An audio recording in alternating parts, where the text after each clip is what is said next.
അറക്കൽ ബീവി ഭാഗം 23. അമൻ വീട്ടിലെത്തിയപ്പോൾ റാബിയ കുളിക്കുകയായിരുന്നു. കുളിച്ചിറങ്ങി വന്നപ്പോൾ മുറ്റത്ത് ബുള്ളറ്റിലിരിക്കുന്ന അവനെ കണ്ട് അവർ വേഗം ഡോർ തുറന്നിറങ്ങി വന്നു. അവൻ്റെ മുഖം വല്ലാതെ ഇരിക്കുന്നത് കണ്ട് റാബിയയുടെ പുരികം ചുളിഞ്ഞു. എന്താ മോനെ, എന്തു പറ്റി? നീ സനുവിനെ കോളേജിലാക്കിയോ? നിന്റെ മുഖം ആകെ വല്ലാതിരിക്കുന്നല്ലോ. എന്താ, എന്തെങ്കിലും പ്രശ്നമുണ്ടോ? പറയാം ഉമ്മി, വാ. അവൻ സങ്കടഭാവത്തിലും ചെറുചിരിയോടെ റാബിയയുടെ തോളിലൂടെ കൈയിട്ട് അകത്തേക്ക് നടന്നുകൊണ്ട് പറഞ്ഞു. സോഫയിലേക്ക് റാബിയെ ഇരുത്തിക്കൊണ്ട് അവൻ അവരുടെ മടിയിലേക്ക് തലവെച്ച് കിടന്നു. അവരവൻ്റെ മുടിയിലൂടെ വിരലോടിച്ചു കൊണ്ടിരുന്നു. ഉമ്മി, ഇന്ന് ഓഫീസിൽ എന്നെ തേടി ഒരാൾ വന്നു. ആരാണ് നിന്നെ തിരക്കി വരാൻ? അറക്കൽ അലി അക്ബർ. അത് കേട്ട് റാബിയുടെ ഹൃദയമിടിപ്പ് ആ നിമിഷം വർദ്ധിച്ചു. അവൻ്റെ മുടിയിലൂടെ ഒഴുകി നടന്ന അവരുടെ കൈകൾ നിശ്ചലമായി. അവൻ അലി അക്ബർ ഓഫീസിൽ വന്നതും തന്നോട് സംസാരിച്ചതും എല്ലാം വിശദീകരിച്ച് പറഞ്ഞു കൊടുത്തപ്പോൾ ഓരോ കാര്യങ്ങളും അറിഞ്ഞു റാബിയക്ക് തന്നിൽ എന്തെല്ലാം വികാരങ്ങളാണ് ഉരുത്തിരിഞ്ഞു വരുന്നതെന്ന് മനസ്സിലാക്കാൻ കഴിഞ്ഞില്ല. ഇതെല്ലാം അറിഞ്ഞപ്പോൾ ഉമ്മയ്ക്ക് എന്താണ് തോന്നുന്നത്? അയാൾ പറഞ്ഞതുപോലെ ബാപ്പുമ്മയെ കാണാൻ ഞാൻ പോകണമെന്നുണ്ടോ? എന്താണ് ഞാൻ മറുപടി പറയേണ്ടതെന്ന് എനിക്കറിയില്ല മോനെ. ഇന്ന് ഞാൻ ഒരാളെയും വെറുക്കുന്നില്ല. എങ്കിലും നമ്മുടെ ജീവിതത്തിൽ നമ്മെ തളർത്തി കളഞ്ഞ 2-3 ആൾക്കാരിൽ ഒരാളാണ് നിന്റെ ഉപ്പയായ അലി അക്ബർ. എൻ്റെ പാവം ഇത്ത, നിന്റെ ഉമ്മ റാഹില, അയാൾ സ്നേഹിച്ചു കൂടെ കൂട്ടിയ പെണ്ണാണ്. എന്നിട്ടും നിന്നെ ഈ ഭൂമുഖത്തേക്ക് കൊണ്ടുവന്ന നേരത്ത് അവളൊന്ന് തളർന്നു പോയപ്പോൾ അയാൾ നിങ്ങളെ നിഷ്കരണം ഉപേക്ഷിച്ച് കളഞ്ഞില്ലേ? അപ്പോൾ അയാൾക്ക് മാപ്പുണ്ടോ? എന്തൊക്കെ പറഞ്ഞാലും എനിക്കത് സഹിക്കാൻ കഴിയില്ല. അന്ന് നമുക്കങ്ങനെ ഒരു വിധി വരാൻ കാരണം കൂടി അയാളാണ്. അയാളുടെ പ്രായമായ ഉമ്മാക്കെന്നെ ഒന്ന് കാണണമെന്നാണ് അയാൾ പറയുന്നത്. ഞാൻ ജനിക്കാൻ കാരണക്കാരായ അവരെയൊക്കെ ഒന്ന് കാണണമെന്നും എനിക്കും ആഗ്രഹമുണ്ടായിരുന്നു. ഇതുവരെയും ഞാൻ ഉമ്മയോടോ മറ്റാരോടോ എൻ്റെ പിതാവിനെക്കുറിച്ച് ചോദിച്ചിട്ടുണ്ടോ, അറിഞ്ഞിട്ടുണ്ടോ? ഇല്ല. പക്ഷേ ഇന്ന് രാവിലെ ഞാൻ സനുവിനെയും കൊണ്ട് കോളേജിൽ പോയപ്പോൾ അവിടുന്ന് പയ്യന്മാർ അവളെ വിളിച്ച പേര് അറക്കൽ ബീവി എന്നാണ്. ഈ അറക്കൽ എന്നുള്ള പേര് അവർക്ക് എങ്ങനെ കിട്ടിയെന്ന് ആലോചിച്ചിട്ട് എനിക്ക് ഒരു പിടിയും കിട്ടുന്നില്ല. ഞാൻ അറക്കൽ തറവാട്ടിൽ ജനിച്ചതാണെന്ന് ഞാൻ തന്നെ കുറച്ച് മണിക്കൂറുകൾക്ക് മുമ്പാണ് അറിഞ്ഞത്. അതിൻ്റെ രഹസ്യങ്ങൾ അവൾ തന്നെ നിനക്ക് പറഞ്ഞു തരും. കുറച്ചവൾ എന്നോട് പറഞ്ഞിരുന്നു അവൾ സ്വപ്നം കണ്ട കഥ. അതിൻ്റെ പൂർണ്ണമായ വിവരങ്ങൾ അവൾക്ക് മാത്രമേ അറിയൂ, റാബിയ പറഞ്ഞു. ഇന്ന് വിളിക്കുമ്പോൾ അവളോട് ചോദിച്ച് മനസ്സിലാക്കണം.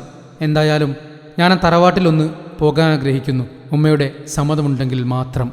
നീ അവിടെ പോകുന്നതിനോ നിൽക്കുന്നതിനോ എനിക്ക് യാതൊരു എതിർപ്പുമില്ല. ഞാൻ പഴയ കാര്യങ്ങൾ ഒന്ന് ഓർമ്മിപ്പിച്ചു എന്നേയുള്ളൂ. എന്തൊക്കെയായാലും നിന്റെ പിതാവ് തന്നെയാണ്. അയാളുടെ കുടുംബക്കാർ നിന്റെ കുടുംബക്കാരും. നിന്നെ പിടിച്ചു വെക്കാൻ എനിക്ക് യാതൊരുവിധ അവകാശവുമില്ല. ചെറിയൊരു വിഷമത്തോടെ സംസാരിക്കുന്ന റാബിയെ അവനൊന്ന് സൂക്ഷിച്ചു നോക്കി. ഉമ്മി എന്തെങ്കിലും ഇഷ്ടക്കേടുള്ളിൽ വെച്ചിട്ടാണോ ഇങ്ങനെ പറയുന്നത്? ഏയ്, ഒരിക്കലുമല്ല മോനെ. ഞാൻ എൻ്റെ അഭിപ്രായം പറഞ്ഞതാണ്.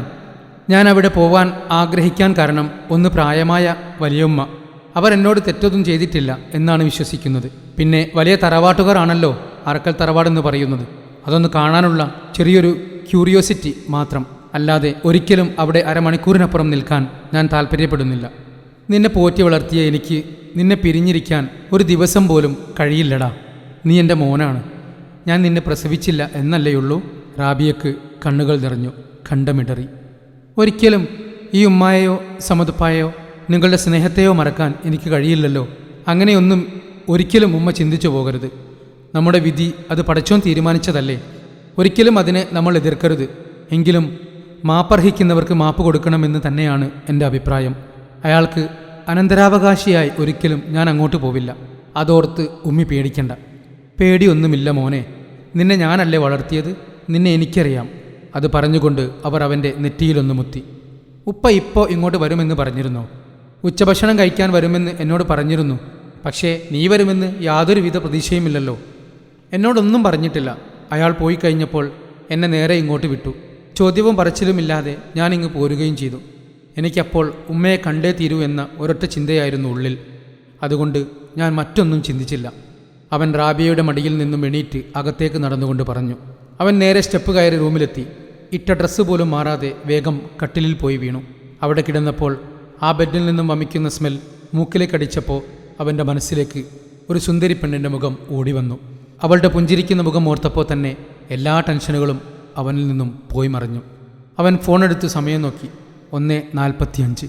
പെണ്ണിപ്പോൾ ക്ലാസ്സിലായിരിക്കുമോ? അവളുടെ സ്വരം ഒന്ന് കേൾക്കാൻ അവൻ ആ സമയം വല്ലാതെ കൊതിച്ചു.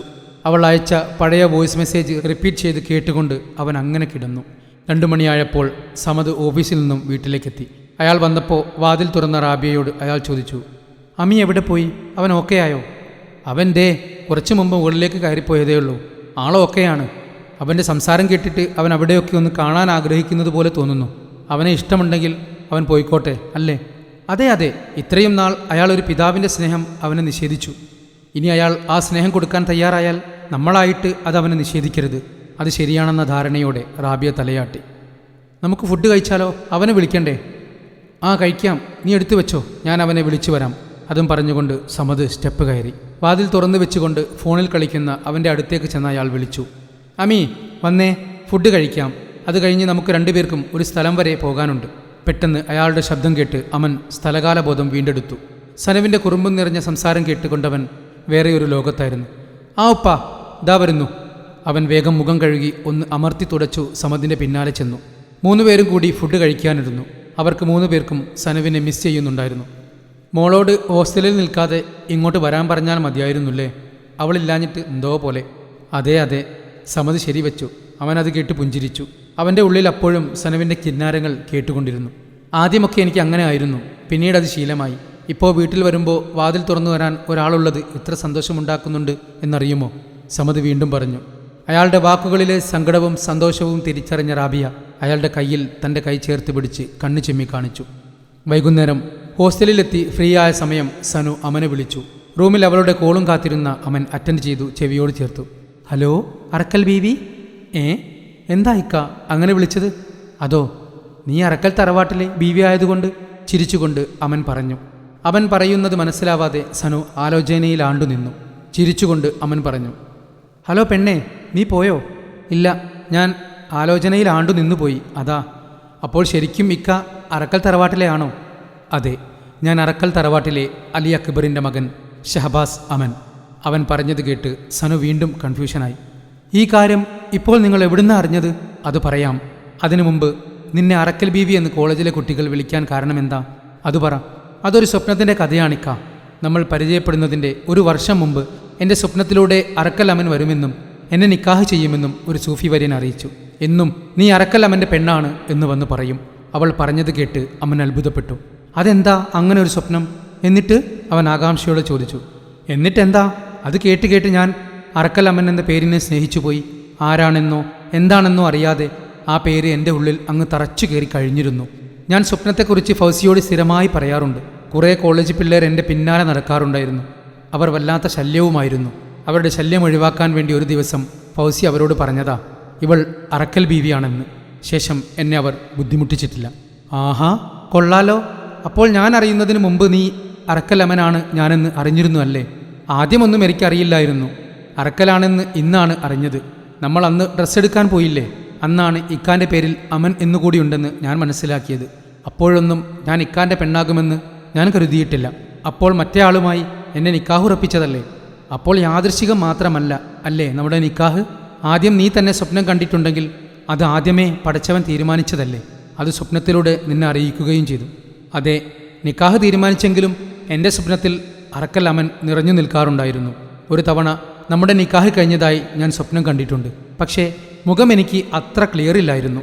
അതുകൊണ്ട് ഇക്കാനെ നേരിട്ട് കണ്ടപ്പോൾ മനസ്സിലായതുമില്ല. അങ്ങനെയാണല്ലേ? അപ്പോൾ നീ മുഖമില്ലാതെ എന്നെ മുൻപ് തന്നെ പ്രേമിച്ചിട്ടുണ്ടല്ലേ? ആ അതെ.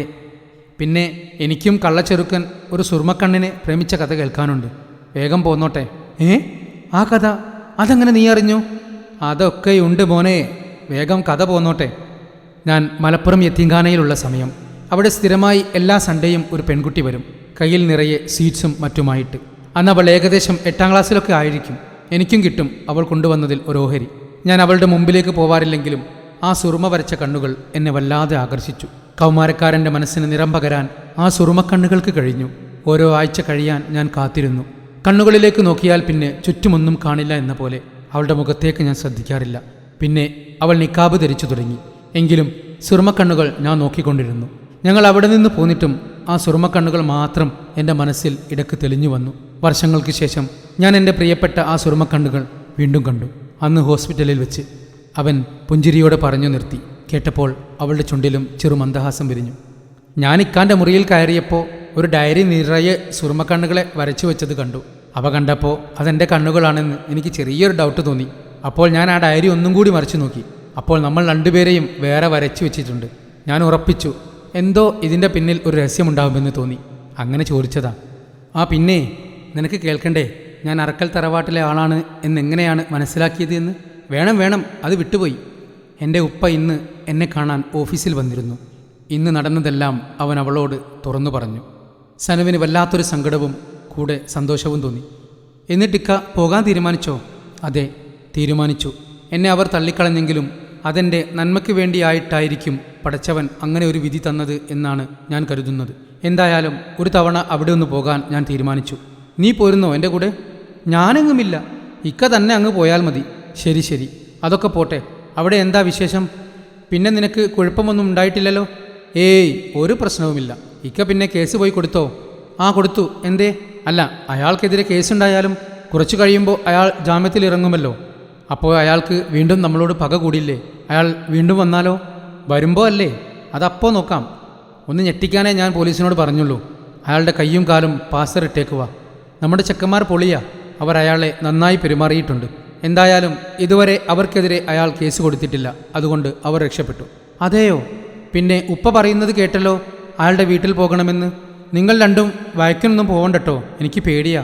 അവളുടെ ശബ്ദത്തിൽ കരുതൽ തെളിഞ്ഞപ്പോൾ അമൻ അവളെ ആ നിമിഷം കാണാൻ തോന്നിപ്പോയി. ഏയ്, അതൊന്നുമില്ലടാ. പിന്നെ അവിടെ പോയി ചോദിക്കുകയെങ്കിലും വേണ്ടേ? അന്ന് നിക്കാഹിൻ്റെ മുഹൂർത്തത്തിൽ നിന്നെ വേണ്ട എന്ന് പറഞ്ഞ് ഉപേക്ഷിച്ചു ഇറങ്ങിപ്പോയതല്ലേ അവൻ. പിന്നെ എന്തിനാണ് വീണ്ടും നിന്നെയും തേടി വന്നത് എന്നറിയണ്ടേ? അവൻ അങ്ങനെ ഉപേക്ഷിച്ചതുകൊണ്ട് എനിക്ക് നിങ്ങളെയും നിങ്ങൾക്കെന്നെയും കിട്ടിയില്ലേ? അതിന് നമ്മൾ ഷെഫീഖിനോട് നന്ദി പറയണ്ടേ? അതും ഒരു ശരിയാണ്. പക്ഷേ ഒരു താക്കീത് നൽകുന്നത് നല്ലതല്ലേ? അതെ, താക്കീത് നല്ലതാ. വഴക്ക് കൂടാതെ ഇരുന്നാൽ മാത്രം മതി. പിന്നെയും കുറേ നേരം കൂടി അവർ കിന്നാരം പറഞ്ഞുകൊണ്ടിരുന്നു. മെസ്സിൽ പോകാൻ സമയമായപ്പോൾ ഫൗസി വിളിച്ചപ്പോഴാണ് അവർ ഫോൺ കട്ട് ചെയ്തത്. ഹോസ്പിറ്റലിൽ ബെഡിൽ കിടന്ന് ആലോചനയിലാണ് ഷെഫീഖ്. അപ്പോഴാണ് അബ്ദുറഹ്മാൻ വാതിൽ തള്ളിത്തുറന്ന് അകത്തേക്ക് കയറിയത്. അയാളുടെ മുഖം ദേഷ്യം കൊണ്ട് ചുവന്നിരുന്നു. എടാ നാശം പിടിച്ചവനെ, എന്തിനാ നീ ആ പെണ്ണിൻ്റെ പിന്നാലെ വീണ്ടും പോയത്? അവർ നിനക്കെതിരെ കേസ് കൊടുത്തിട്ടുണ്ട്. ഈ കയ്യും കാലം വെച്ച് നിനക്കിനി ജയിലിൽ പോയി കിടക്കാമടാ. എന്നെ ഒന്നിനും നോക്കണ്ട. സ്വന്തം ഇഷ്ടപ്രകാരം ഓരോന്ന് ചെയ്തു കൂട്ടും, ബാക്കിയുള്ളവനെ വെറുതെ ബുദ്ധിമുട്ടിക്കാൻ. അയാൾ ഉറഞ്ഞു തുള്ളിക്കൊണ്ട് പറഞ്ഞു. ഉപ്പ പറയുന്നത് കേട്ട് ഷെഫീഖ് ഒന്ന് ഞെട്ടി. അവൻ്റെ കണ്ണിൽ വീണ്ടും ഭയം തെളിഞ്ഞു വന്നു. അടുത്ത ഭാഗത്തിനു വേണ്ടി കാത്തിരിക്കുക. തുടരും.